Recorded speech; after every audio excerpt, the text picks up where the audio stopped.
최근 한국을 방문해 인생이 바뀌었다고 말하는 외국인들이 많이 있습니다. 그 중에는 뛰어난 한국 의료 기술을 경험하고 큰 감동을 받는 사람들의 경우도 점차 늘어나고 있죠.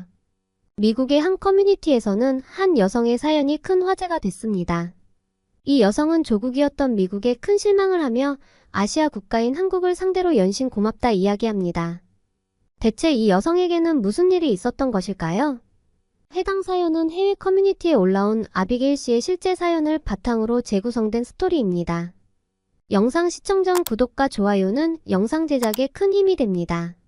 저는 미국에서 태어나고 자란 미국인으로서 미국이란 나라의 자부심을 굉장히 크게 가지고 있는 사람이었습니다.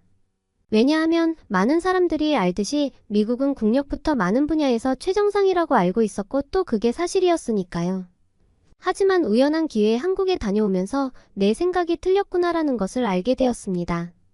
제게는 어렸을 때 바쁜 부모님을 대신해서 저를 키워주신 할머니가 계십니다. 할머니는 마치 부모님처럼 정성스럽게 저를 보살펴 주셨기 때문에 저는 할머니를 진심으로 사랑하고 아끼게 되었습니다. 어릴 때 할머니는 가끔 학교가 끝나는 시간에 맞춰 학교 앞에서 저를 기다려줬어요. 그날은 평범한 날이었는데 할머니는 스페셜 데이라고 하시면서 저를 놀이공원에 데리고 가셨습니다. 날씨가 정말 좋아서 피크닉 가기 좋은 날이었는데 생각지 못한 할머니의 서프라이즈에 정말 기분이 날아갈 것처럼 좋았어요. 그런데 놀이공원에 도착하는 순간 하늘에 먹구름이 끼더니 곧 소나기가 쏟아졌어요. 그 모습에 저는 엄청난 실망을 하고 토라져 있었는데 할머니께서는 주머니에 있던 간식을 꺼내 제게 건네면서 우리 둘이 함께 보내는 비 오는 날은 정말 특별하니 걱정할 것 없다고 하셨어요. 그리고 제 기분을 다양한 방법으로 풀어주셨죠. 할머니는 제게 있어서 인생의 한 부분이자 엄청난 존재감을 가진 소중한 분이에요. 할머니의 사랑과 배려는 저에게 큰 힘이 되어 주었고 그 품 안에서 언제나 안전하고 편안한 느낌을 받으면서 자랐어요. 할머니와 함께하는 순간들은 저에게 뜻깊은 기억으로 남아 할머니의 영향 아래에서 성장할 수 있어 행복했습니다. 그만큼 할머니는 저에게 있어서 가장 소중한 존재 중 하나입니다. 그런 할머니가 굉장히 중요하게 생각하시는 부분이 하나 있었는데 바로 건강이었어요. 할머니는 건강이 항상 중요하다고 귀에 못이 박히도록 말씀하시면서 아직도 항상 시간 날 때마다 운동을 해야 한다고 잔소리를 하실 정도로 본인의 건강을 잘 챙기시는 분이었습니다. 당신이 건강해야 저도 잘 보살필 수 있고 가족에게 짐이 되지 않는다고 하시면서요. 그래서 그런지 할머니는 나이에 비해서도 젊어 보인다는 소리도 많이 들었고 특별히 아픈 것도 없을 정도였으니까요. 매년 빠지지 않고 하프 마라톤 경기에 도전했고 물론 입상까지는 못했지만 늘 완주를 할 만큼 건강한 사람이었습니다. 제가 성인이 되어서도 저희 할머니는 여전히 활동적이고 건강한 노년을 보내고 있었습니다. 하지만 그렇게 관리를 해도 세월을 어쩔 수 없나 봐요. 힘들다거나 피곤하다는 소리 한번 해본 적 없는 할머니가 어느 날부터 침대에 자주 누워 계신다던가 배가 아프고 매일 피곤하다는 이야기를 하시더라고요. 그러던 어느 날 할머니가 물을 마시려고 주방에 갔다가 자리에서 쓰러진 사건이 있었습니다. 할머니가 쓰러진 모습에 저희 가족은 너무 놀라 구급차를 불러 병원으로 이동해야 했었죠. 구급차 안에서 할머니는 정신을 차렸지만 배가 너무 아프다며 배를 부여잡았고 구급대원들은 그런 할머니를 진정시키기 위해 분주했습니다. 전 어떻게 해야 할지 몰라 할머니의 손을 잡고 괜찮을 거라며 계속 말을 걸었죠. 병원에 도착해 응급실로 이동했고 할머니는 침대에 누웠습니다.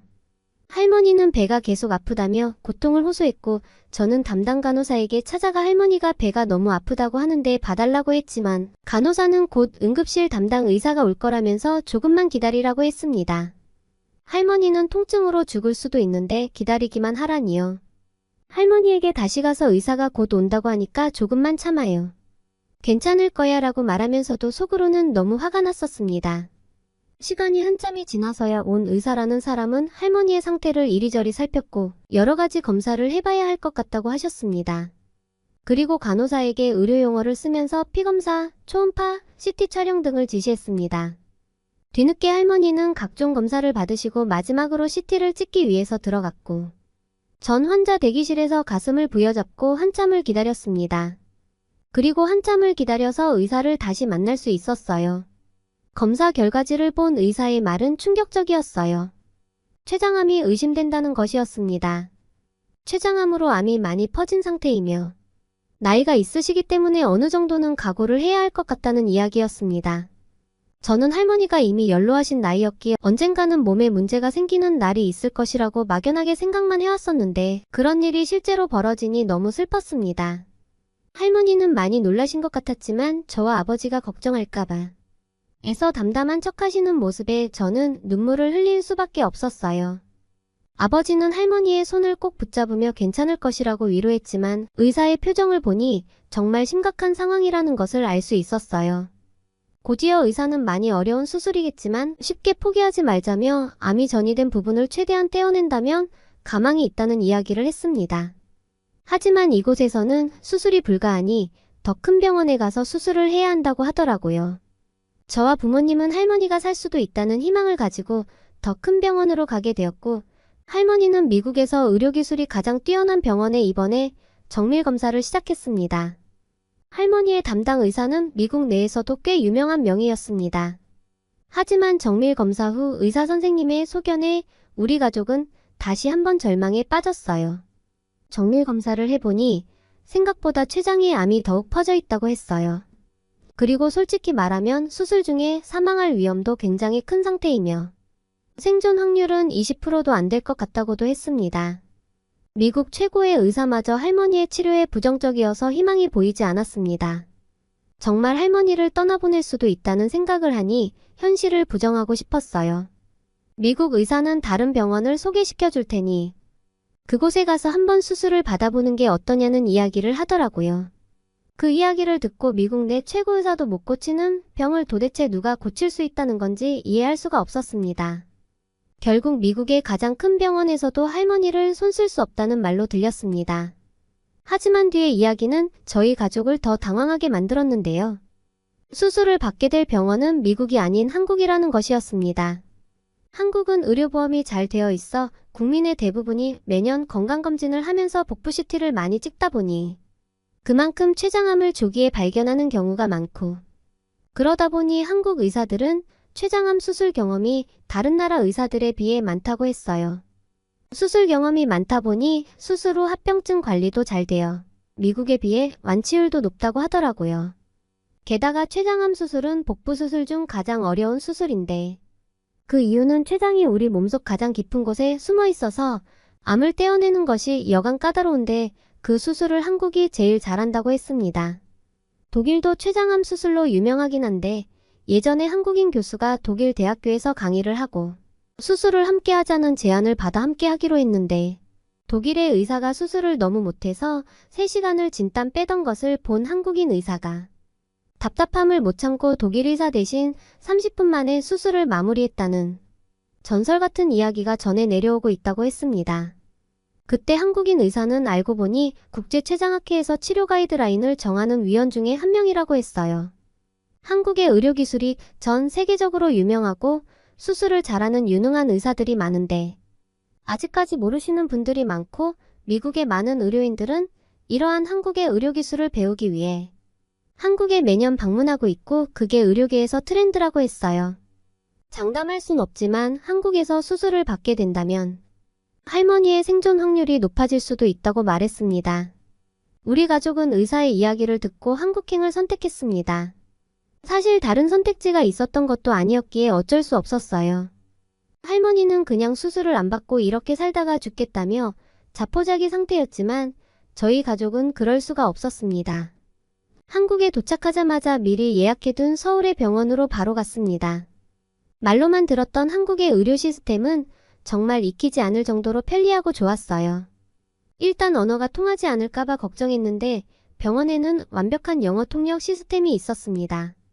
한국의 병원에서 또 한 번 정밀검사를 받아야 한다는 사실에 할머니가 비용적으로나 체력적으로 굉장히 힘들어하셨는데 한국의 의사는 미국에서 촬영했던 MRI와 CT를 살펴보더니 정밀검사를 또 하실 필요는 없고 이 정도면 수술을 하고 항암 치료를 한다면 괜찮아질 것이라고 말했습니다. 물론 췌장암 수술이 다른 암 수술보다 생존 확률이 낮다고들 하지만 너무 걱정할 필요 없다고 하면서요. 저희 가족은 그 이야기를 듣고 믿을 수가 없었습니다. 미국에서 세계 최고의 기술을 가진 의사는 생존 확률이 20%도 채 안 된다고 했는데 여기서는 별일 아니라는 듯이 말하는 모습에 이 사람이 우리 가족을 안심시키려고 거짓말을 하고 있는 건가 하는 생각이 들 정도였으니까요. 미국에서는 가망이 없어서 수술이 불가능할 정도라고 했는데 그 말이 사실이냐고 묻자 의사는 환자분은 다행스럽게도 췌장에만 암이 있고 다른 혈관에는 암이 퍼지지 않은 것으로 보여 즉시 수술을 할 수 있는 좋은 케이스에 해당한다고 말씀하셨습니다. 사실 이 경우도 2000년대만 해도 수술하기 힘든 경우였는데 이제는 기술이 더 좋아졌고 더 효율적인 수술 방법이 개발되었다고 말했어요. 게다가 전 세계의 한국이 췌장 수술을 잘하기로 알려져 있어서 다른 나라에서도 의료기술을 많이 배워갈 정도니 한번 믿고 완치를 위해 노력해보자고 말했습니다. 외국인들이 자국에서 못 고쳤던 병을 한국에 와서 고치고 나간 사례가 많다고 하더라고요. 얘기를 듣고선 저희 가족은 안심이 되었고 할머니의 수술을 결심했습니다. 게다가 할머니 또한 한국에 오기 전에는 그냥 차라리 치료를 안 받고 죽겠다더니 한국의 의료시설과 지금까지 완쾌했던 수많은 환자들의 사례를 듣고 한국이라는 나라가 정말 대단한 나라였구나 라며 감탄하시더라고요. 그렇게 수술 당일이 되었고 할머니는 가족들의 응원을 받으며 수술실로 들어가셨습니다. 수술은 4-5시간 동안 이어졌고 저희 가족은 초조하게 수술실 앞을 지켰습니다. 수술실 문이 드디어 열렸고 우리는 할머니가 무사한지 물어봤습니다. 그리고 장시간의 수술을 끝낸 의사분은 피곤해 지쳐있는 표정이었지만 저와 아버지를 보고는 방긋 웃으시는데 그 모습을 보고 비로소 안심할 수 있었습니다. 수술은 성공적으로 끝났고 항암 치료도 함께 병행하면서 관리를 잘하면 예전처럼 괜찮아지실 거라는 의사의 말에 저희 가족은 서로를 껴안고 안도의 눈물을 흘렸습니다. 할머니는 안정을 취하셨고 마취에서 깨어나셔서는 저희를 보고 활짝 웃으셨습니다. 얼마 만에 보는 할머니의 환한 웃음인지 우리는 모두 할머니의 웃음에 한 번 더 눈물을 흘렸죠. 우리 가족은 할머니의 기력이 회복되는 동안 한국에서 머물기로 했습니다. 수술 후 장시간의 비행은 할머니에게도 무리라는 생각에서였죠. 사실 한국에 와서 병원에만 있다가 다시 미국으로 바로 돌아가는 건 좀 아쉬웠거든요. 우리는 한국에서 일정 기간 동안 머무를 계획을 세웠고 병원에서 멀지 않은 곳에 가족이 머물 수 있는 게스트하우스를 마련할 수 있었습니다. 할머니의 회복이 먼저였기 때문에 멀리까지 여행을 하지는 않았지만 우리는 숙소와 멀지 않은 곳에 있는 경복궁, 창경궁, 덕수궁, 청계천을 산책하듯 돌아다니며 그것만으로도 너무나 즐거웠습니다. 특히 할머니가 정말 좋아하셨죠. 할머니가 궁 산책 말고 더욱 좋아하신 것은 바로 병원에서 나오는 한식이었는데요. 한식을 먹으니까 소화도 잘 되고 기운이 생긴다면서 정말 좋아하셨어요. 한식에 푹 빠진 건 할머니뿐만 아니었죠. 평생 미국 음식 말고는 도전해 본 적 없는 우리 가족 모두 한식에 푹 빠졌습니다. 할머니가 기력을 회복하시고 미국으로 돌아갈 때 우리 모두 너무나 아쉬웠지만 다음을 기약하면서 돌아왔습니다. 저와 부모님은 이번 일로 왜 한국의 의료가 세계에서 인정받고 있는지, 많은 의료인들이 한류 의료기술을 배우기 위해 한국에 매년 방문하는지 비로소 알게 되었습니다. 할머니는 미국에서 꾸준히 항암 치료를 받고 있으며 예전처럼 건강해진 모습으로 운동도 잘하고 계십니다.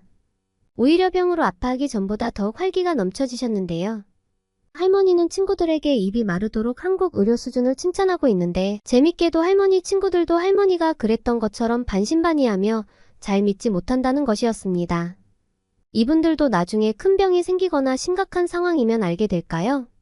이 자리를 빌어 저희 할머니를 살려주신 한국의 의사분들께 진심으로 감사하다는 말씀을 드리고 싶고 여건이 된다면 가족들과 한국으로 여행을 한 번 더 가볼 계획도 짜고 있답니다.